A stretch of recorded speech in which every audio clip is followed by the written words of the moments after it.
Some of the greatest players to ever play college football called an ACC school their home. And thanks to ESPN, we can now debate the historical rankings. What's going on, everybody? Welcome back to ACC Uprising. My name is Grant Mitchell, and in the spirit of it being Friday, weekend approaching, we got a pretty fun video cooking up for you all here today. I am essentially going to read a list to you, and we're going to react to it together like a family. This list is of the top 100 quarterbacks to grace the college football fields in the 21st century. Now, current ACC schools, emphasis on current, and that includes transfers, were represented by 18 of these players. So in this video, what I'm going to do is I'm going to read you the players that made it, their rankings, maybe any relevant stats, and parts of the little blurbs that were left for them by the writer and the creator of this list. So guys, it's going to be a fun one. Again, we're taking a break from the news. We're hitting the pause on the transfer portal stuff, and we're kind of just getting together as a family to have one of those barbershop debates. So it should be a fun video. Make sure you guys are hitting the like button. That's the #1 way you can support the content here at ACC Uprising. Hit the subscribe button as well. In case you don't know, we cover every single school here. So does not matter which team you are a fan of, we have something for you right here on this channel. We speak about things objectively, without bias. We are just here to stick to the facts, or in this case, to stick to the debates. But this is not my list.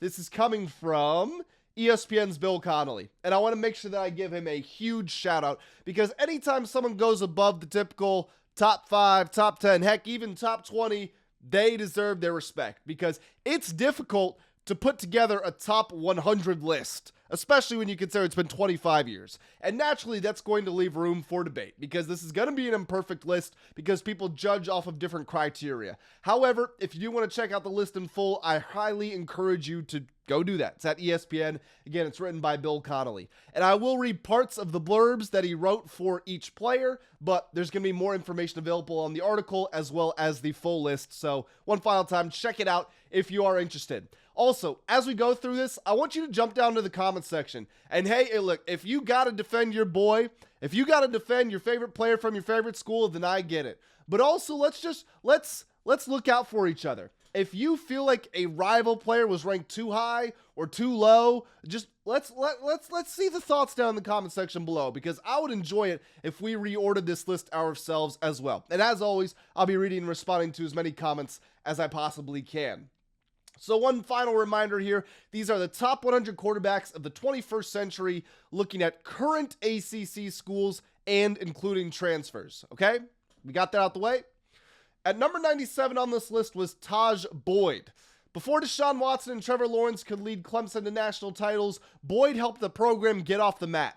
Running Chad Morris's newfangled spread offense, Boyd threw for over 3,800 yards and produced a double-digit win total in 3 consecutive seasons. Hendon Hooker was number 92, played at Virginia Tech and Tennessee. Now, of course, his best moments did come in Tennessee. However, as the article states, he flashed potential in 3 seasons at Virginia Tech, but no one knew just what Hooker was capable of until he paired up with Josh Heupel at UT. Hooker threw for close to 9,000 yards in his career, 80 touchdowns, 25 rushing touchdowns, only 12 interceptions.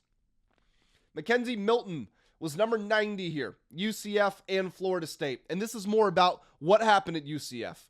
The article says, oh, what could have been. Milton led UCF to an unbeaten season in 2017, throwing for over 4,000 yards and 37 touchdowns, and he was on pace for career numbers in the 12,000-yard, 100-touchdown range. But he suffered a catastrophic leg injury late in 2018, and as we know, it took him 3 years to get back on the field, and he was a Florida State backup at that time. We got another transfer at number 86. It's Carson Beck of Georgia and Miami. A backup for 2 Georgia national title teams, Beck won 24 games and threw for 7,400 yards in 2 seasons, starting for the Dogs before transferring to Miami. And as we all know, he then helps lead them on a real run to the national championship game. Big wins along the way. He was not the driving force of the Texas A&M game. He absolutely was not, but he did engineer the only touchdown scoring drive in that game. And then the Ole Miss game was probably some of his best work, because he had to put together a big boy drive late in that game when the money was on the table. This is the moment that it was building towards for the 6-year senior, and he absolutely did it. So Carson Beck's at 86. one spot ahead of him. And this is where I will interject. And I'm not going to do this too often, but this is why I'm going to interject and say I have a problem with this ranking.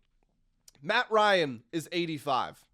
The ultimate late career breakout star. Ryan threw for 4,500 yards and 31 touchdowns as a senior, leading BC to 11 wins and a brief number 2 ranking and finishing 7th in the Heisman voting. Okay, he broke out late. As you will see later in this list, there are going to be other guys who broke out late and they are ranked higher than 85th. I mean, Matt Ryan was an ACC Player of the Year. I know this doesn't count, but he went on to win an MVP in the NFL. So a talented player who won things, who made a real name for themselves. I feel like that's too low. 85? I know you guys aren't seeing the full list, and that's another reason to go check out the article, but comparing him to some of the other people ahead of him, I would have moved Matt Ryan up. Teddy Bridgewater is one spot ahead at 84. Teddy Bridgewater, of course, of Louisville. Good old Teddy Two Gloves. And just shout out to Teddy. Because of him, the Florida legislature, I saw this just the other day, they just passed a bill that allows, I'm probably misquoting this, or I'm not getting this exactly right, but it allows football coaches to spend up to $15,000 of their own personal money on their players. And it's basically the Teddy Bridgewater bill. So shout out to Teddy. But he was almost immediately Charlie Strong's best player at Louisville, the article says. His last 2 seasons, 7,700 yards, 58 touchdowns, and a 23-3 record made him a legend. 69 is Kenny Pickett. He began his career with an upset of number 2 Miami and ended it finishing 3rd in the Heisman voting. Everything came together in an epic senior season during which he had 4,300 yards and 42 touchdowns. Aaron Rodgers at 68, and it's so funny thinking that Aaron Rodgers goes on to be a 4-time MVP versus Kenny Pickett, who goes on to be a bust in the NFL, but like they're one spot apart from each other in college football. It's so funny how they're totally different worlds sometimes. But Aaron Rodgers at 68, unrecruited as a high schooler, the future Green Bay legend spent a year at Butte Community College before catching Jeff Tedford's eye and leading the Golden Bears to a thrilling 2004 season. We jump up to 55 here, where we have another transfer, another Miami transfer. It's Cam Ward, who of course started at Incarnate Ward, then goes to Washington State, and then he finishes at Miami. A QB success story for the 2020s, Ward started out as an FCS star, then threw for nearly 7,000 yards in 2 seasons at Wazoo. Instead of going pro, he hopped on at Miami for a season and damn near led the Canes to the CFP. His career numbers at all levels, over 18,000 yards, 158 touchdowns. We get into the top 50 now, and 9 players were in the top 50, and they're actually in the top 43, because that's where we go for number 43. A national champion, Ken Dorsey. Now, he was not the best player on his team. Calling Ken Dorsey a national champion is kind of funny, with all due respect to Ken Dorsey. But, as the article says, in early 2000s, Mac Jones, he inherited an all-time great supporting cast and piloted it beautifully enough to earn a pair of top 5 Heisman finishes. The U went 35-2 in his 3 seasons as a starter and has won double-digit games only 3 times since his departure. Number 31, a real jump. The ACC really well represented up towards the top 25, top 20 in this list. At number 31 is Russell Wilson of NC State and Wisconsin. Wilson was so good in 3 years at NC State that he had his number honored. He then moved to Wisconsin as a grad transfer and led the Badgers to a Big Ten championship and Rose Bowl bid. How many guys can claim to be an all-time great at 2 different schools? Good question. I would like to know the answer to that. If we have any college football history buffs out there, how many guys can you come up with that are all-time legends at 2 different schools? And legends not just because of one moment, because they were actually legendary players at both schools. Throw that down in the comment section. I'm interested to see what you guys can come up with. 26 is Phillip Rivers of NC State. Rivers led State to its first 11-win season and 3rd top 15 finish in 2002. His 3rd is the Pack starter, then followed that up by throwing for 4,500 yards and a 170.5 passer rating, the 13th best ever at the time. We get into the top 20 and the top 17 here with Mr. Number 17, a guy that I talked about in a video earlier this week, as a matter of fact, Jameis Winston. Good old Jameis Crablegs. Winston was around for only 2 seasons, but his impact was absurd. FSU rolled to its first national title in 14 years when he was a redshirt freshman. He won the Heisman by more than 1,500 points, and he went on to win the first 27 games of his career. You know how you tell young kids not to get too far ahead of themselves? How do you tell a guy who's 27-0 with a national championship and a Heisman, hey, calm down, it's going to get hard eventually? It did get hard for him in the NFL, but everybody loves Jameis. Literally everybody loves Jameis. 14. And calling him an ACC player is kind of funny. I'm not going to lie. But Fernando Mendoza, an ACC success story. Mendoza was clearly solid at Cal.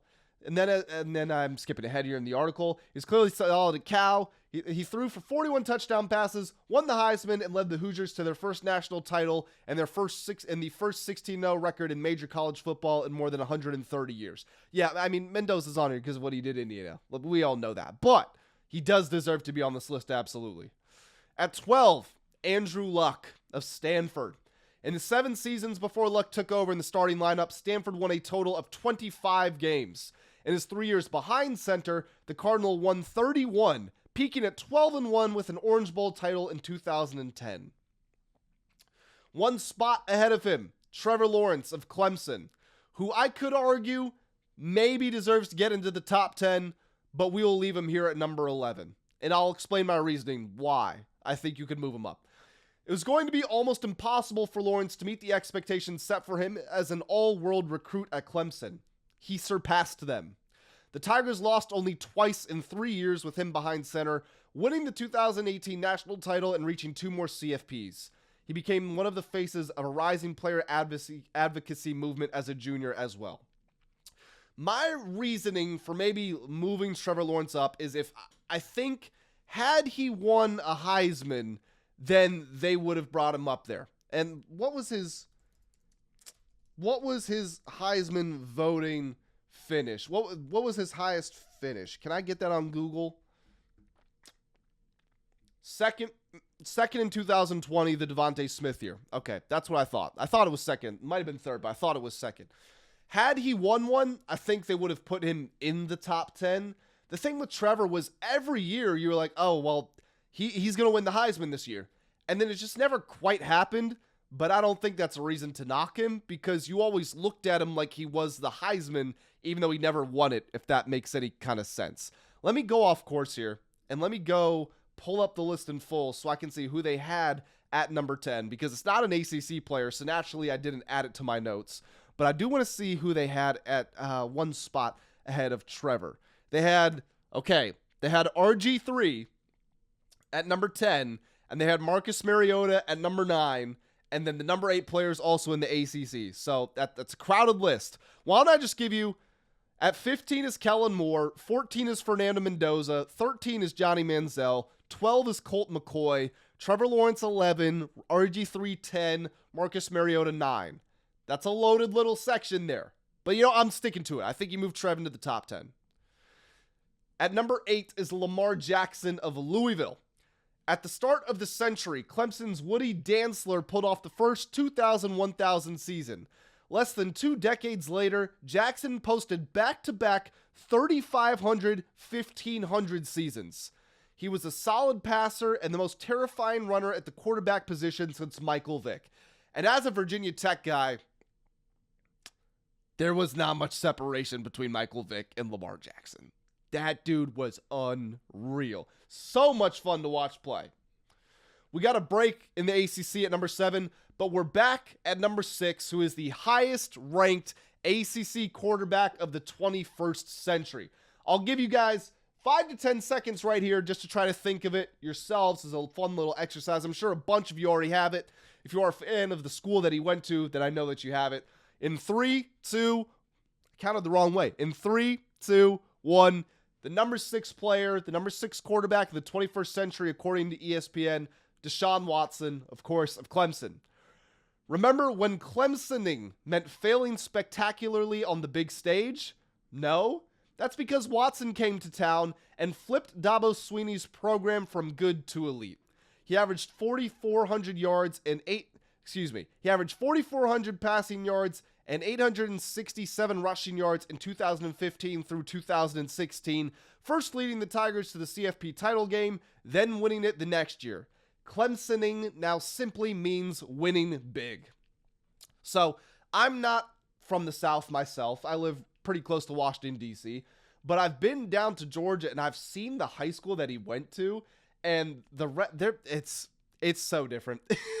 If you're not from like Texas or Georgia or Alabama, and you see the investment that goes into these high schools, it's crazy. But Deshaun Watson, I believe, and if I'm not mistaken, was homeless at one point during high school, and now seeing what his high school football facility looks like, how many tens of $millions are getting poured into that thing, that's at the high school level. So this dude he had a big impact in high school, he had a big impact in college, had a pretty big impact in the NFL as well, but we're just going to leave that where it is. But Deshaun Watson, according to this article, the best ACC quarterback of the 21st century. And just because I don't want to keep you guys hanging, I will read you the top 5 as well. No ACC players here, but number 5 is Joe Burrow. Number 4 is Tim Tebow. Number 3 is Vince Young. Number 2 is Cam Newton. And number 1 is Baker Mayfield. So guys, that is the list, and that is going to do it for this video. If you did enjoy it, make sure you leave a like on the video, subscribe so you never miss out on the daily uploads. And again, even though today was a fun, all-inclusive style of video, we do cover every single team in the ACC here at ACC Uprising. Like I mentioned, throw whatever thoughts you got down in the comment section below. I'm head on out of here, but I appreciate y'all rocking out with me, and I'll catch you in the next one.